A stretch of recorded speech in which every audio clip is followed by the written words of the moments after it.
suis en train d'écrire ma scène préférée de mon roman. Mais le problème, c'est que pour que cette scène fonctionne, il faut que j'écrive une marque. Donc je regarde sur internet, citer une marque dans son livre.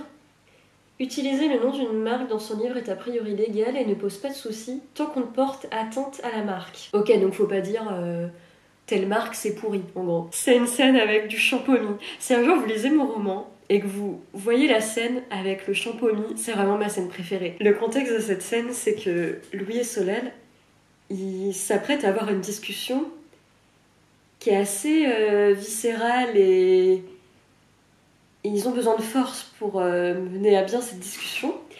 Et donc Solal, il dit « J'ai besoin d'ivresse, mais en même temps, je peux pas boire d'alcool. » Parce que je parle d'alcoolisme dans mon roman. Il y a beaucoup de thématiques dans mon roman, je me perds peut-être dans les sujets. Mais l'alcoolisme, c'est un sujet qui est important pour moi. Et je trouve que c'est important d'en parler parce que, notamment dans mon livre, je parle beaucoup du fait qu'on dit souvent « Ah, mais c'est qu'un verre, un truc comme ça. » Mais en fait, souvent ça va plus loin et il y a beaucoup plus de choses derrière. Sachez que là en plus c'est important ce qui se passe. Je suis en train d'écrire les chapitres où mes personnages vont se pécho pour la première fois. Et vraiment, yes, I'm here for that. Et surtout ce dont je suis fan, c'est que la première fois que mes personnages se pécho, c'est juste des bisous. Justement, c'est ce que je dis, c'est que ça devient très bien. C'est très bien les bisous, juste ça. En fait, je trouvais ça important, parce que souvent dans les films et les romans, c'est la première fois, dès que c'est des adultes, je trouve, la première fois qu'ils se pécho, faut que ça aille plus loin.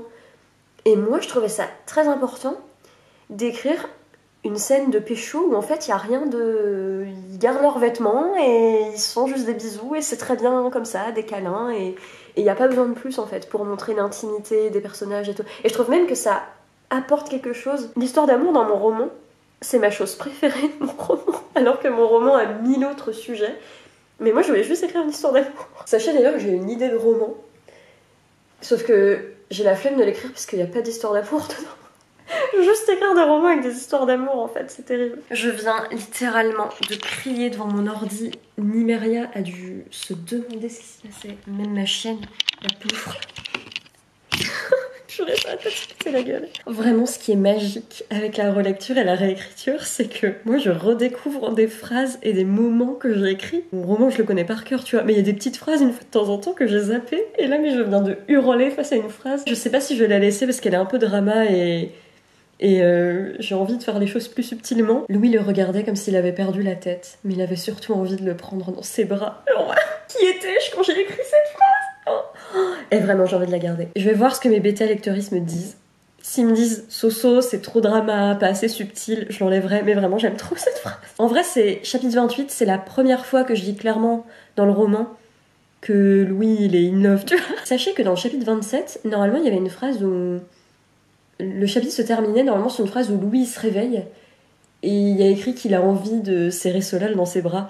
Et je l'ai enlevé, je me suis dit, attends, c'est pas très subtil. Mais là, à ce moment-là, tu vois, je trouve que c'est plus pertinent, donc je pense que je vais la laisser. Et là, j'arrive à la deuxième partie de mon roman. Et c'est ma partie préférée, c'est la partie que j'ai préféré écrire. En fait, j'ai du mal à comparer la première partie et la deuxième partie parce qu'elles sont très différentes. Je dirais que la première partie, c'est plus centré sur le pouvoir des mots, le pouvoir du journalisme, la guerre, c'est centré sur ces sujets-là. Et la deuxième partie, c'est plus sur la reconstruction, sur l'identité et sur l'amour. C'est plus centré sur l'histoire d'amour. Je trouve qu'il y a un peu ces deux parties qui sont différentes, mais je trouve que dans l'ensemble, ça se mêle quand même, ça se mélange quand même pas mal. Enfin, faut que mes bêta-lectoristes me disent, tu vois, moi je peux pas avoir un regard objectif. Je pense vraiment que ce qui fait mon roman, c'est vraiment l'histoire d'amour entre Louis et Solal. S'il n'y avait pas eux, s'il n'y avait pas leur histoire, mon roman, il serait... Oui, il y aura une fois de temps en temps des trucs chouettes, mais c'est eux le pilier de ce roman. Je vais être trop triste de les quitter. Après, j'écrirai toujours sur eux. J'ai plein d'idées de scènes de leur passé, de leur futur à écrire. J'ai toujours eu l'idée d'un tome 2, entre guillemets, mais un tome 2 que je garde pour moi, qui est pas du tout... Enfin, qui est fait vraiment de scènes de vie pour moi, pour me faire plaisir. Je connais leur vie par cœur, je connais des choses sur eux que je mets même pas dans le roman là, parce que je trouve pas que ce soit forcément des choses pertinentes à être écrites, ou j'ai pas trouvé l'occasion de le mettre. Et j'espère que je le retranscris bien, tu vois, que je les connais par cœur et que je les aime trop. ceci est tout à fait normal. Ma chienne se prend pour un chat et elle nous grimpe dessus comme ça. Alors que elle pèse quand même son poids. Dis bonjour à la caméra. Attends, mais en plus t'es debout. Tu peux pas t'asseoir ou t'allonger? Non, non, toi tu restes debout. J'ai pas les mots. J'ai pas les mots. J'ai reçu le tout premier fanart d'un personnage de mon roman. C'est la première fois que je vois un dessin d'un de mes personnages. C'est Louis. Merci Perrine. Lorage, du compte Lorage, je vous mets son pseudo pour aller la suivre sur Instagram. Allez la suivre parce que c'est une illustratrice de talent. Et d'ailleurs, je crois qu'elle prend les commissions, c'est ça le terme? Je crois qu'elle prend les commandes si jamais vous voulez faire dessiner un de vos personnages. Après, c'est un service payant. Elle m'a fait un fan art d'un de mes personnages de mon roman. C'est le personnage de Louis qui est le personnage principal de mon roman. Enfin, j'ai deux personnages principaux, mais Louis, c'est quand même lui qui est le plus mis en avant. Et elle a fait quelque chose d'assez original et particulier qui est un peu en mode... comme si on était dans un carnet d'artistes. Donc on voit un peu derrière le premier dessin qu'elle a fait, mais je trouve que ça apporte vraiment quelque chose. Et derrière, là, c'est le détail qui change tout, et ça me fait trop plaisir que ce détail soit là. Et non, ce n'est pas un MP3. Je sais pas à quel point vous voyez. Ah, là, vous le voyez bien, là. Donc là, c'est Louis. Et oui, en référence, j'ai donné à Perrine Paul Mescal, l'acteur Paul Mescal, parce que dans ma tête, Louis ressemble beaucoup à Paul Mescal. Après, plus en mode... tu sais, des fois, t'as des amis et tu leur dis « Eh, mais tel acteur, c'est ton sosie », alors qu'en fait, il y a quand même... Ils sont pas totalement pareils. Mais pour moi, Louis, c'est un peu ça. Il a vraiment un air à Paul Mescal, mais c'est pas non plus vraiment Paul Mescal. C'est pour ça, là, je trouve, il lui ressemble beaucoup, mais c'est pas lui à la fois. Et le détail que j'adore, qui m'émeut trop, c'est ça derrière. Et non, ce n'est pas un MP3, c'est un dictaphone. Et Louis, mon personnage de Louis, il est journaliste. Et son dictaphone, c'est quelque chose de très important pour lui. Il l'a toujours avec lui, c'est un peu une part de lui-même. Donc regardez mon nouveau fond d'écran. Je suis trop faible. C'est mon personnage, c'est Louis. En plus, Louis, c'est mon fils, ma bataille.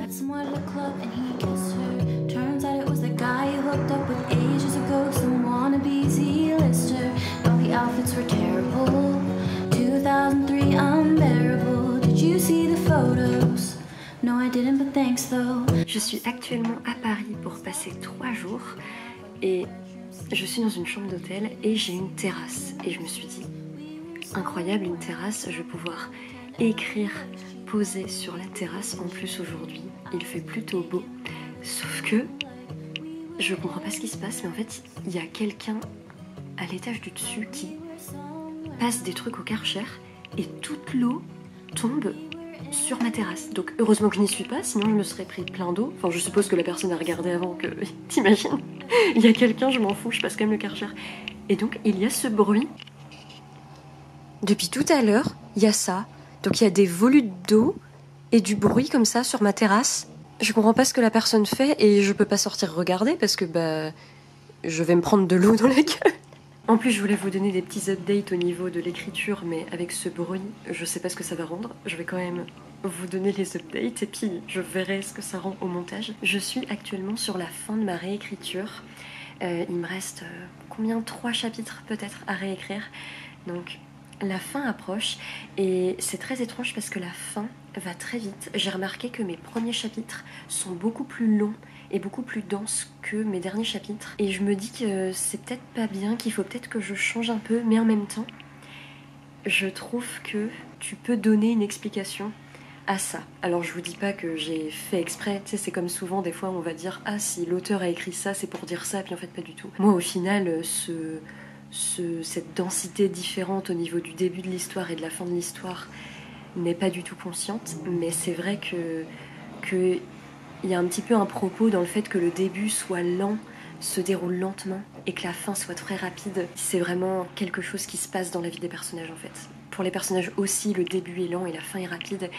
Et du coup, je trouve ça bien que la narration et que le récit apportent ça également pour le lecteur.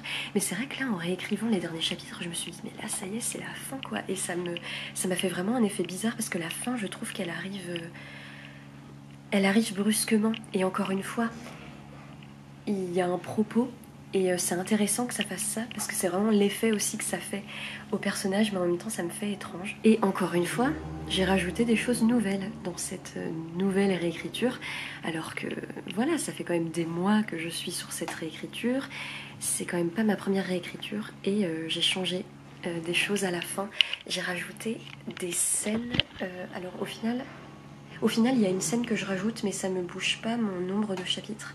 Mais je crois qu'en tout, j'ai quand même 1 ou 2 chapitres de plus, et il y a des scènes que j'ai rajoutées, que j'aime beaucoup. Et là, notamment, je suis sur mon chapitre 44, et en fait, ça m'énerve, mais ça fait vraiment des jours que je suis sur ce chapitre 44. Je vois ce qui se passe, j'arrive à bien le visualiser, et je sais pourquoi je veux que ces choses se passent, mais je n'arrive pas du tout à l'écrire. Ça fait des jours que je suis dessus, que j'écris une phrase de temps en temps, j'avance, je progresse, mais j'arrive pas du tout. Et surtout, je trouve que ça rend pas bien, et ça se voit que c'est pas très bien développé, mais j'arrive pas à faire plus. Et je me dis peut-être qu'au final, ce chapitre est pas si important que ça, mais en même temps, je trouve quand même qu'il se passe des choses importantes. Donc je pense que ce que je vais faire tout simplement, c'est que je vais l'écrire, en sachant que il est pas incroyable, et je vais voir ce que me disent mes bêta lecteurs, parce que discuter avec mes bêta lecteurs, ça me fait me rendre compte de beaucoup de choses, et notamment mon amoureux me bêta-lit, et il y a plein de choses que je vais changer, enfin plein de choses.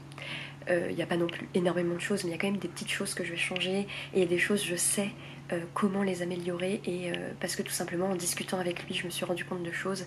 Et des fois il me dit des choses qui sont très intéressantes, et je me dis ah mais ouais, en fait limite t'as plus compris ce que je veux dire que moi-même. Je me dis que là, ce chapitre sur lequel j'avance, mais je sens qu'il me manque un truc et que j'arrive pas trop à avancer au final, bah je me dis que discuter avec mes bêta lecteurs là-dessus, ça peut me permettre de réussir ce chapitre. Donc je pense qu'il faut pas trop que je me prenne la tête, mais c'est vrai que là je fais un peu du premier jet dans cette réécriture, et surtout je rajoute des trucs qui sont... Je sais pas, moi je trouve ça bien, mais je sais pas à quel point c'est bien. Je comprendrais carrément qu'on lise la storyline et qu'on se dise what the fuck, qu'est-ce qu'elle a voulu faire avec ça? Je comprendrais à fond, mais en même temps je trouve ça bien. Mais en même temps, des fois j'y pense et je me dis mais non, mais enlève cette storyline, elle est pas bien du tout.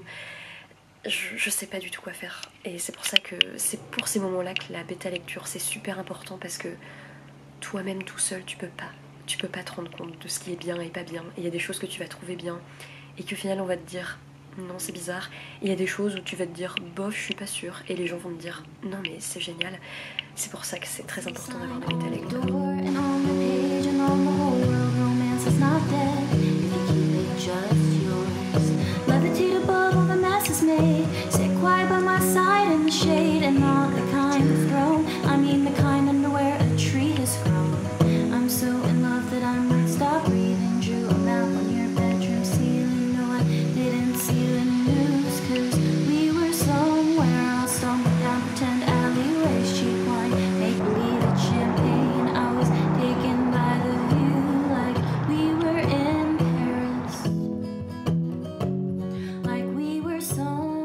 J'avoue qu'en ce moment l'écriture c'est un petit peu compliqué. Je crois que ça fait plus d'1 semaine que j'ai pas vraiment écrit. J'ai écrit mais vraiment une phrase par-ci par-là. Et c'est très frustrant parce que je suis à 2 doigts de terminer ma réécriture. Là il me reste... Alors, mon nombre de chapitres exact va changer là, dans cette fin de réécriture, donc je peux pas vous dire exactement combien de chapitres il me reste. Mais il m'en reste 3, 4, 5 au grand maximum, mais il m'en reste environ 4, c'est-à-dire très peu, et je suis bloquée. Et le pire dans tout ça, enfin je sais pas si c'est le pire, mais en tout cas c'est quelque chose de très embêtant, c'est que je sais quoi dire. Ça arrive à tout le monde, et ça m'est déjà 1000 fois arrivé d'avoir un blocage, le syndrome de la page blanche comme on dit si bien, où on sait plus quoi écrire, donc on a besoin d'une pause, etc. Mais là, c'est même pas ça le problème, parce que je sais quoi dire, c'est juste j'ai du mal à trouver les mots, enfin même pas trouver les mots en fait, c'est vraiment j'ai du mal à me mettre devant mon ordi et à me dire vas-y, écris, et j'ai du mal à trouver mes tournures de phrases, et dès que j'écris une phrase j'ai l'impression que c'est nul, mais je pense que je suis très peu confiante dans la fin de mon roman, ce qui est assez frustrant parce que ma 3e partie c'est ma partie préférée de tout mon roman, mais la fin, il y a des petits trucs comme ça où je suis pas encore sûre et donc ça me bloque. Mais là, ça fait plus d'une semaine que je suis bloquée à mon même chapitre, au chapitre 44. Et c'est complètement idiot parce que c'est la fin de ma réécriture. Enfin, je suis à 2 doigts de la terminer. Là, si je m'y mettais à fond, dans 2-3 jours, j'aurais terminé cette réécriture. Alors après, avant d'envoyer mes chapitres en bêta lecture, j'aime bien les relire encore une fois pour être sûre, vu que dans cette réécriture, je fais quand même un peu beaucoup du premier jet, parce que je rajoute des scènes, etc. Donc j'aime bien quand même repasser dessus au moins une fois. Mais là, si je m'y mettais à fond, il me faudrait une poignée de jours pour terminer cette réécriture, et je suis bloquée dessus depuis une semaine.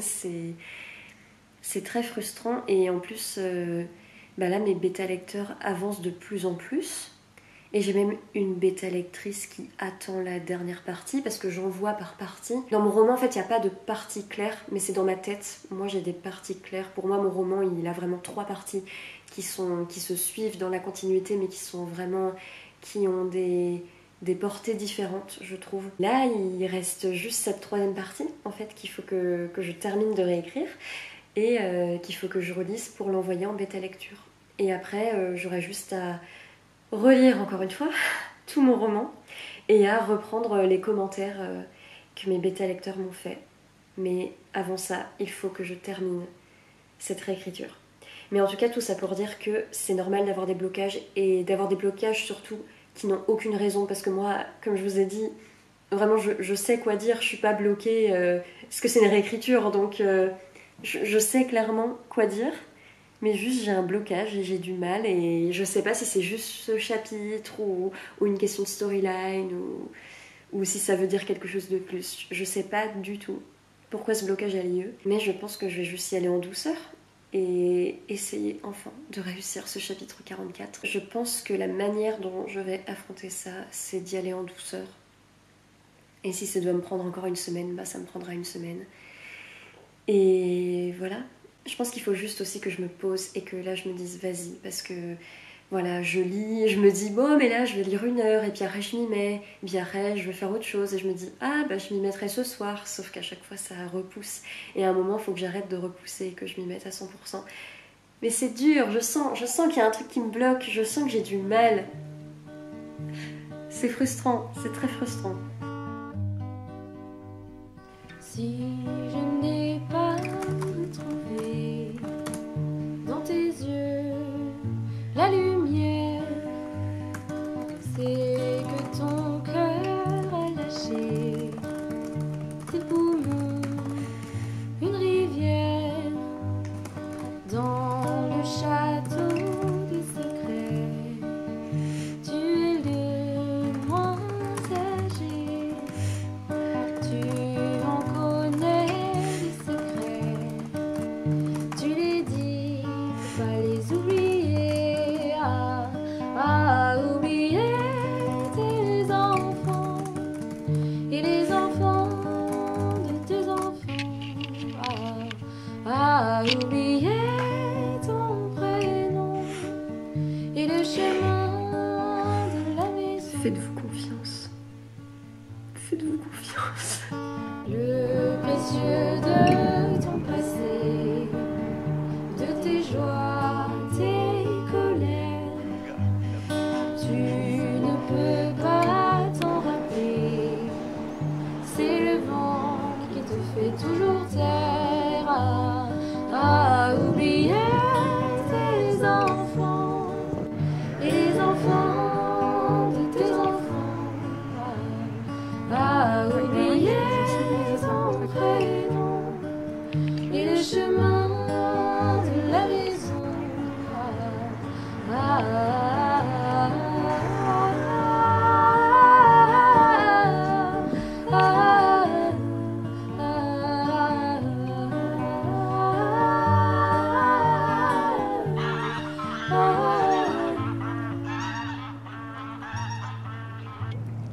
Si le vent a dévasté dans tes yeux.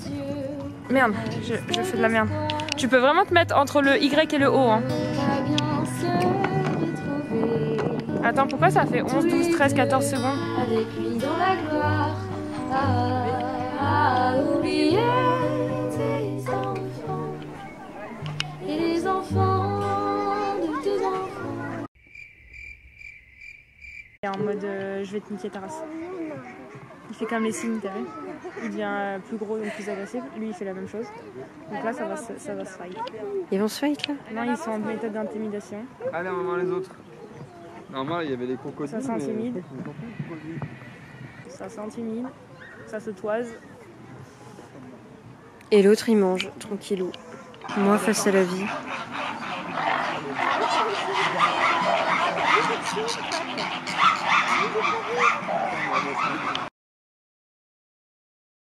Salut, je reviens après avoir lâchement abandonné ce vlog. Je sais même plus quand c'est la dernière fois que je vous ai parlé face caméra. Ça devait être il y a pas mal de temps. Disons que sur la fin de ma réécriture, il y avait beaucoup de choses à faire, beaucoup de choses à travailler, beaucoup de mental breakdown surtout.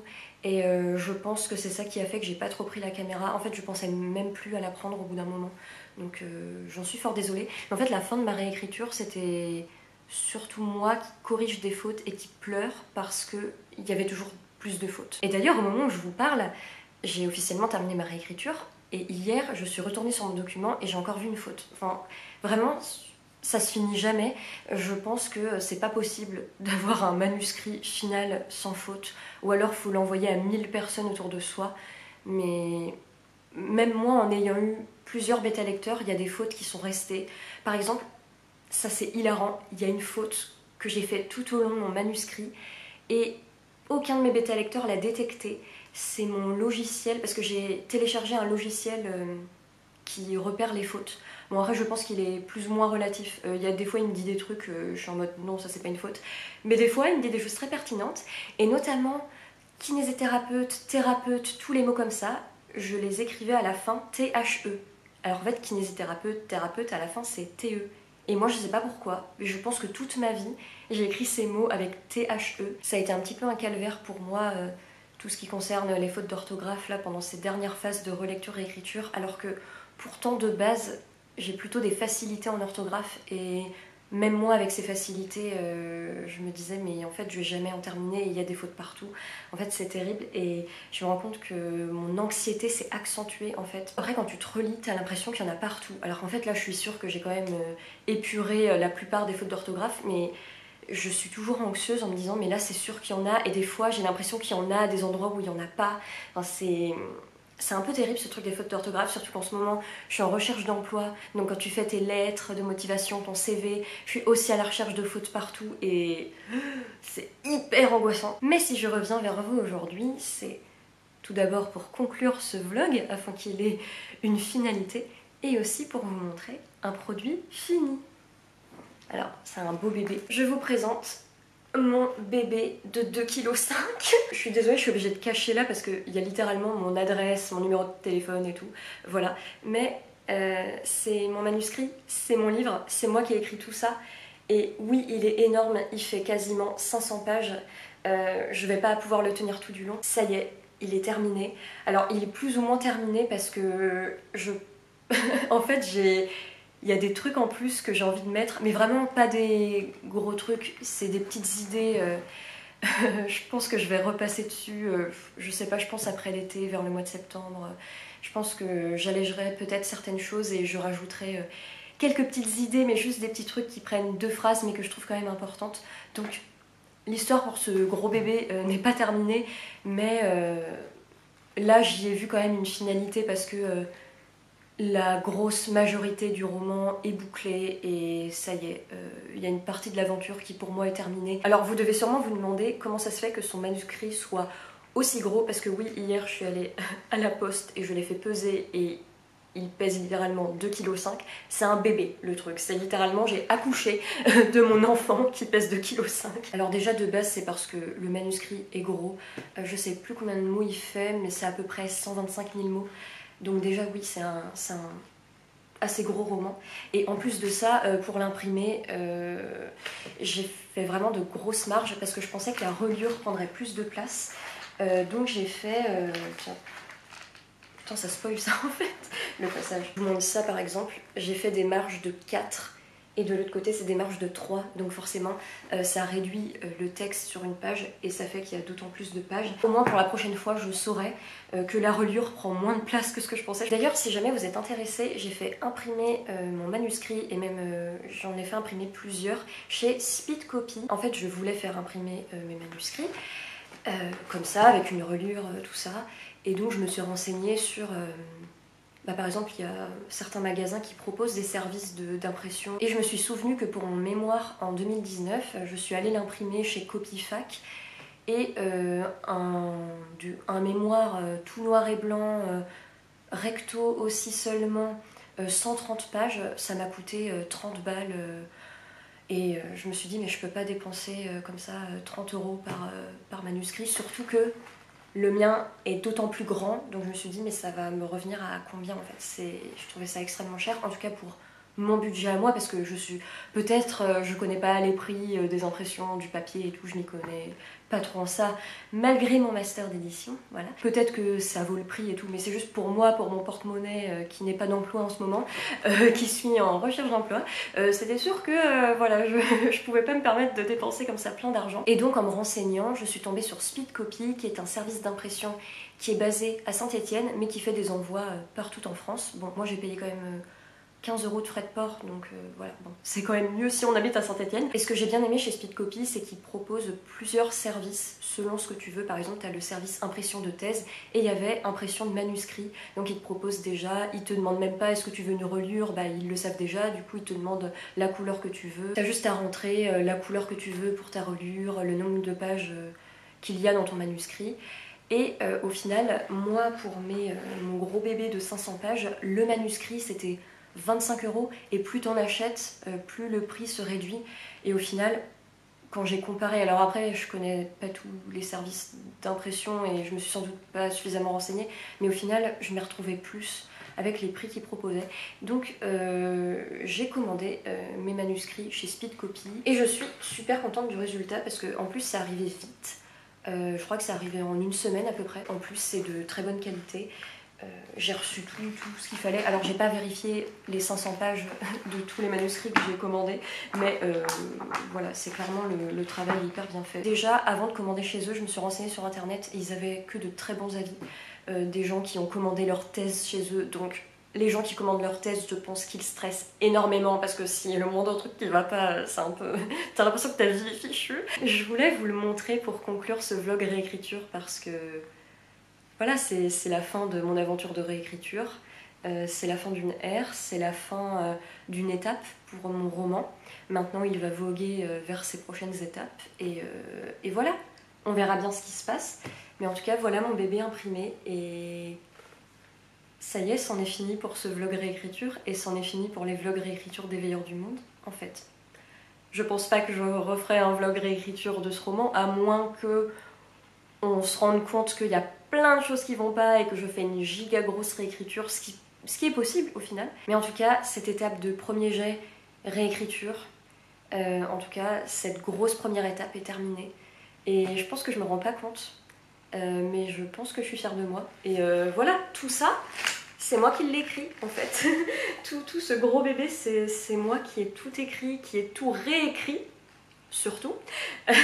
D'ailleurs, j'aimerais énormément vous filmer une vidéo où je reviens sur mon processus de réécriture, où je parle aussi de la bêta lecture parce que c'est quelque chose que j'ai testé pour la première fois là avec ma réécriture et ma relecture de ce roman et j'ai plein de choses à dire autant sur la bêta lecture que sur la réécriture, surtout que cette étape là a duré aussi longtemps pour moi que le premier jet. J'ai mis 6 mois à écrire mon premier jet et j'ai mis 6 mois à réécrire ce roman. Et j'ai d'autant plus de choses à dire parce que j'ai fait littéralement je ne sais pas combien de réécritures, j'ai même plus le compte en fait au final, tellement je suis repassée sur ce manuscrit. Mais au bout d'un moment j'en pouvais plus, mais j'en pouvais pas plus de mon histoire parce que je l'aime de tout mon cœur, j'aime mes personnages de tout mon cœur, mais en fait c'est la forme, j'en pouvais plus de me lire, j'en pouvais plus de corriger mes fautes, j'avais l'impression de devenir chèvre en fait, vraiment à corriger les fautes, à corriger les tournures de phrases et je voyais des fautes partout et vraiment au bout d'un moment mais je me suis dit mais là même tant pis s'il y a des phrases qui font plus sens, tant pis s'il y a des fautes, en fait j'en peux plus, j'en pouvais plus en fait. J'ai l'impression qu'on se rend pas compte de la charge de travail que c'est La réécriture, j'ai pas eu d'emploi là en début d'année et voilà, et je retravaillais mon livre, je faisais la réécriture de mon livre et quand je le disais, j'avais l'impression que les gens pensaient que je faisais rien de mes journées et tout, alors qu'en fait, bon pas du matin parce que je dormais le matin, mais du début d'après-midi jusqu'au soir très tard, je bossais sur ce roman et je me suis pas arrêtée en fait, de janvier à je sais même plus jusqu'à quand, avril ou mai. Ouais, jusqu'au mois d'avril, je me suis pas arrêtée de relire et de relire et de retravailler et de corriger ce roman. Et bon, voilà, il y a des travails qui sont beaucoup plus difficiles que ça et tout, mais vraiment, c'est pas une étape à sous-estimer. Je pense qu'il faut pas juste se dire oh la réécriture ça va. Enfin j'ai l'impression que personne la sous-estime cette étape, il y a beaucoup de gens qui en ont peur, mais surtout la correction, faut pas la sous-estimer parce que en fait, même moi qui ai des facilités en orthographe, et je dis pas ça pour me jeter des fleurs et tout, c'est juste qu'on a tous nos points forts et nos points faibles. Moi, l'orthographe, j'ai toujours été forte en français et tout. Par contre, les maths, je peux vous dire que ça, j'avais 3 de moyenne, donc voilà. L'orthographe, j'ai toujours bien réussi, et là, mais c'était horrible. Je voyais des fautes partout, c'était... Bref, je veux pas vous faire peur, mais je trouve que c'est important en fait d'en parler et je suis contente du résultat final. Et puis ça va, je l'ai quand même pas trop mal vécu cette période. Bon, il y a des fois où je pleurais quand même, mais en fait c'est plutôt vers la fin où on pouvait plus. Mon corps il était en mode arrête, il y a des fautes partout, c'est plus possible. J'ai fait une première réécriture en septembre 2022, c'était pendant Moulanta. Donc c'est une réécriture où j'ai changé pas mal de choses dans mon roman, mais c'était quand même assez léger. Et après, j'ai fait une deuxième réécriture. J'ai commencé en décembre une réécriture, et en fait en janvier, j'ai tout repris du début avec une nouvelle méthode de réécriture. Et il faudrait que je vous en parle dans une autre vidéo plus en détail. À ce moment-là, je réécrivais vraiment mon texte. C'était pas juste je me relis, puis une fois de temps en temps, je change une phrase, je corrige des fautes. Là, j'ai vraiment repris mon bloc et je réécrivais tout. Donc ça m'a pris des mois, littéralement. Ça m'a pris énormément de temps. Mais cette méthode de réécriture, moi, elle me convient à 100%. Et c'est une méthode que je pourrais conseiller. Après, l'écriture, chacun a sa propre méthode. Et puis surtout, tu peux même changer de méthode toi-même durant ta vie. Mais moi, en tout cas, pour ce roman, c'est la méthode qui m'a le plus servi. Et j'ai eu d'un coup un déclic en me disant, vas-y, fais ça. Et vraiment, je me remercie d'avoir fait ça parce que ça a changé beaucoup de choses dans mon roman. Ça m'a permis de supprimer plein de trucs qui étaient superflus. Entre le mois de janvier et le mois d'avril, j'ai fait que réécrire, corriger, relire mon roman. Je faisais que ça de mes journées pratiquement. Je lisais une fois de temps en temps, mais j'ai passé tous ces mois-là. Si vous demandez ce que j'ai fait de mon début 2023, je me suis occupée de mon roman. Si jamais vous êtes intéressé pour cette vidéo où je reviens sur la réécriture de mon roman et aussi sur la bêta lecture, les personnes qui m'ont bêta lu, tout ça, j'ai eu une belle expérience de bêta lecture.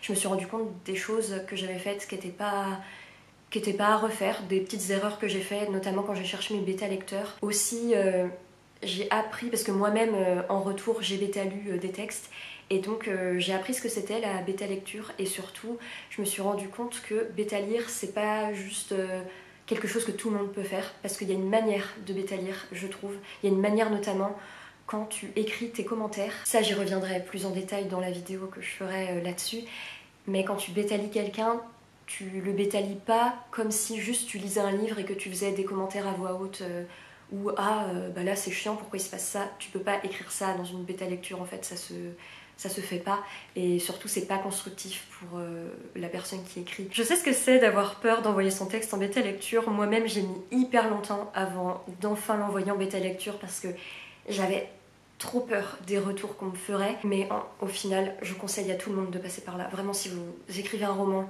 même que vous comptez pas le publier ou quoi que ce soit, même si c'est un truc pour vous, c'est toujours tellement gratifiant d'avoir un retour. Mais après, faut juste dire à la personne, bah moi, la bêta lecture que tu me fais, ça a pas besoin d'être forcément très poussé parce que je compte pas le publier. En fait, la bêta lecture, il y a un peu des règles que vous bâtissez vous-même. En fait, faut juste dire à la personne ce que vous voulez comme retour. C'est tellement gratifiant d'avoir ces retours et ça te fait tellement grandir en tant qu'auteur, parce que non seulement ça fait développer ton texte, ça le rend d'autant plus meilleur, mais toi ça te fait grandir en tant qu'auteur. Moi notamment grâce à la bêta lecture, j'ai pu me rendre compte des faiblesses que j'avais. Je savais mes points faibles en écriture, mais là je les ai vus concrètement. Par exemple, je savais que j'étais un peu drama dans mon écriture, mais juste je m'en doutais. Mais là j'ai eu vraiment des exemples précis de phrases, et maintenant je pense que maintenant je vais réussir à le voir toute seule. Cette expérience de bêta lecture et notamment le fait que moi-même j'ai bêta lu, en fait maintenant il y a des choses qui direct dans mes textes me sautent aux yeux. Ou ah mais là cette phrase elle alourdit le rythme, ah mais là cette phrase elle est trop longue. Maintenant je me rends compte direct en fait. Et la bêta lecture ça te fait grandir sur plein d'aspects. Donc même si t'as peur, vraiment fonce. Moi j'avais peur et au final je suis tellement heureuse et... C'est quoi le mot pour gratitude? Je suis pleine de gratitude. Je sais pas c'est quoi l'adjectif. Je suis pleine de gratitude en fait pour les personnes qui m'ont bêta lu. Si vous passez par là, je vous remercie 1000 fois. Vous m'avez fait grandir, vous avez fait grandir les meilleurs du monde. C'est mon âme ce roman, donc avoir fait grandir mon âme, c'est quand même pas mal. Si vous êtes intéressé par cette vidéo où je reviens sur mon processus de réécriture et le processus de la bêta lecture, n'hésitez pas à me le faire savoir en commentaire. Et surtout, si vous avez des questions sur quoi que ce soit, pendant ma réécriture, pendant la bêta lecture, comment t'as fait ci, pourquoi t'as fait ça, quoi que ce soit, n'importe quelle question que vous vous posez là-dessus. Moi, vu que j'ai fait 6 mois de réécriture, correction, tout ce que tu veux, et que j'ai eu quand même plusieurs bêta lecteurs, alors j'ai eu que quelques bêta lecteurs qui ont lu mon roman jusqu'au bout, mais j'ai eu beaucoup de bêta lecteurs qui ont lu les premiers chapitres parce qu'après ils avaient d'autres choses à faire ou alors ça l'a pas fait, on a arrêté. Si vous avez la moindre question sur ces deux sujets, n'hésitez pas à me les poser, que ce soit en commentaire ou en message privé sur Instagram. Mon Instagram c'est Soleil avec le tiret du bas au début du nom. De toute façon, c'était pas du tout clair. Mon Instagram est dans ma barre d'infos. N'hésitez pas en tout cas à me poser vos moindres questions, comme ça me fera un petit peu de matière pour ma vidéo. Et moi en tout cas je veux vraiment faire ces vidéos parce que c'est vraiment un bilan que je trouve important, non seulement dans ma carrière ma carrière de personne qui écrit. C'est important pour moi de faire un bilan, en plus ça fait un souvenir et parce que j'ai envie de partager ça aux gens, parce que j'ai fait des erreurs, il y a des choses dont je me suis rendu compte, il y a des choses qui m'ont fait perdre énormément de temps pendant ma réécriture et pendant ma bêta lecture. Il y a des choses vraiment qui font perdre du temps, mais même c'est 2 minutes par-ci, 2 minutes par-là, et puis au final tu perds énormément de temps. Et donc j'ai envie de partager là-dessus. Et comme ça, ça me fait un bilan aussi pour moi et ça me permet de me construire. Et quand j'écrirai un deuxième roman, toutes ces erreurs-là que j'ai faites, je les referai pas et peut-être que je ferai d'autres erreurs et à ce moment-là, je ferai une nouvelle vidéo bilan. Je vous remercie d'avoir regardé ce vlog écriture jusqu'au bout. J'espère qu'il vous a plu. Si c'est le cas, n'hésitez pas à me le faire savoir en commentaire. Et si jamais vous avez vu cette vidéo mais que vous savez pas trop quoi dire, ce qui m'arrive souvent quand je regarde des vidéos, des fois je suis en mode trop bien, trop chouette vidéo mais je ne sais pas quoi dire en commentaire, et n'hésitez pas à mettre un emoji. Quel emoji on peut mettre? Soit vous mettez un cœur de la couleur que vous préférez, ou soit vous mettez l'emoji plume d'écriture. Enfin, un emoji en rapport avec l'écriture, ou un cœur d'une certaine couleur. Comme ça, si ça fait des commentaires avec plein de cœurs de couleurs différentes, ça peut être chouette. Et sinon, pour me soutenir autrement, vous pouvez toujours mettre un like ou vous abonner à ma chaîne. En attendant, je vous embrasse, prenez soin de vous, faites attention à vous, et je vous dis à très bientôt pour une prochaine vidéo.